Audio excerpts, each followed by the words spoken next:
Hello. I haven't made a video in a while. I planned on doing one right before surgery, but didn't do that. Um, I was going to do one right after surgery, but I didn't do that. I'm finally home. I'm settled in.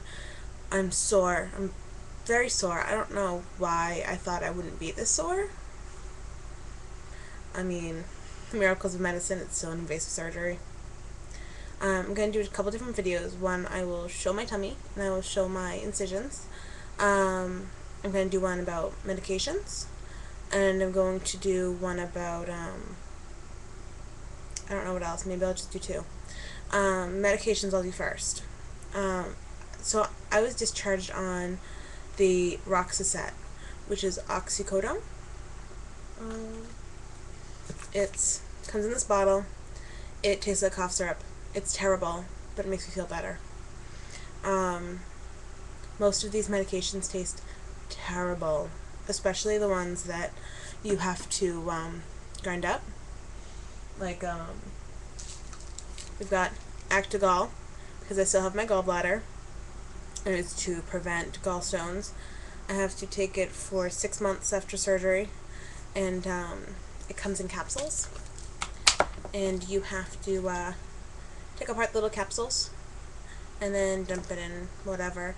It'll be easier on my next diet stage because I'll be able to do it in like applesauce or pudding and not just like something like protein powder, because protein powder is bad enough. You don't want it to be gritty and Anyway, sorry, that's probably really loud in the camera. Medications. These are my little cups for my protein shakes. They're working really well. I'm having trouble with getting full very fast. I feel like I'm not taking in enough nutrition. Like I should have more protein and everything. But I'm working my way up. I'm having more and more protein powder every day. I just feel like I get so full so fast, and I don't want to pass that line where I start vomiting, because as uncomfortable as I am, throwing up would be so much worse. So then we've got Ranitidine. It's the liquid Zantac. This tastes like assholes. It is terrible, but it keeps the acid down in your stomach. You still have to take it. I tried yesterday mixing it with some Crystal Light powder. It was more gritty at the bottom. It made it not as bad. I'm going to try it with some Mio. See if that helps. This is just all sorts of terrible. This is the Diocot. Diocot. It's a stool softener. I haven't had to use it. I've been having regular BM. Proud of myself. I gotta say, I have no idea that I would be so excited to fart after surgery. So excited. But yeah, I haven't had to use this yet. Maybe I won't have to. But typically the pain medication will bind you up, and that's why they give you the stool softener, because they don't want your everything shutting down. And then I've got these Flintstones vitamins. They're actually getting really too sweet for me now. Like, I'm like, meh, too sweet. I'm going to try a different, like, adult chewable vitamin, and hopefully it's not so overpoweringly sweet for kids. I will miss taking my Flintstones, though. Choosing between the red Dino and the orange Wilma. And then I've got my regular, my Lexapro and my Lamictal for my depression and anxiety. My Synthroid for my thyroid. And these three are all ones that need to be ground up. So I got a little pill crusher.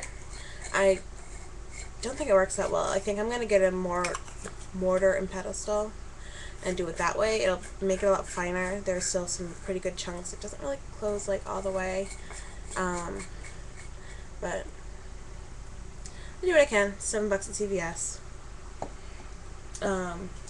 My spirometer, or as I was telling my roommate in the hospital, it's a speedometer. I'm doing really well with it. I'm actually, the goal, my first couple days in the hospital was the 1250, then they moved it up to the 1500.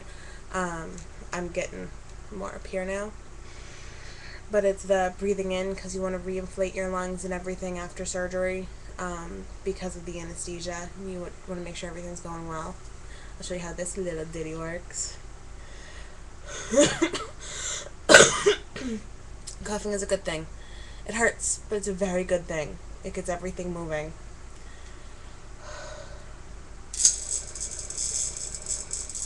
Whew! 2,000! Ugh! You do take that home. They can't give it to another patient after you used it. But it's good to keep using it. Make sure you're getting everything around. I did go for a walk with my brother and his girlfriend yesterday. They came over, and have you noticed my beautiful flowers behind me? My brother bought me some gigantic gladiolas while I was in the hospital, and they were just so beautiful. And my dad and stepmom brought me some sunflowers from the farm they live on yesterday. And so they are actually standing that tall in my doorway. That is a gigantic vase that comes up to my hip. But I love it. I didn't think I could fit it in my tiny apartment, but put it right on the floor on the other side of the doorway. I put it in the doorway so you guys could see them because I love them. Let's see. Yeah, so that's the medications, and I'll do. I made a medication chart because I was kind of worried that I would be taking too much of the Roxaset. Just whenever I started feeling a little sore, I would start taking the Roxaset because you're supposed to do it every 4 hours, which is pretty frequently. But I wanted to make sure I didn't take it too often, and I wanted to make sure I take the really yucky ones as often as I'm supposed to. So I made me a little spreadsheet. Sorry, dust. And I have like the Roxaset and how many times a day I'm supposed to take it, and I'm putting in the times. The same with just every other medication, what I'm supposed to take once a day and twice a day. And I just made up a little spreadsheet. I think they discharged me with something like this, but this format I made is easier for me to use. If you're not tech savvy, just write it down on paper. Yeah, I have to go take all these powder ones soon, and my terrible liquid Zantac.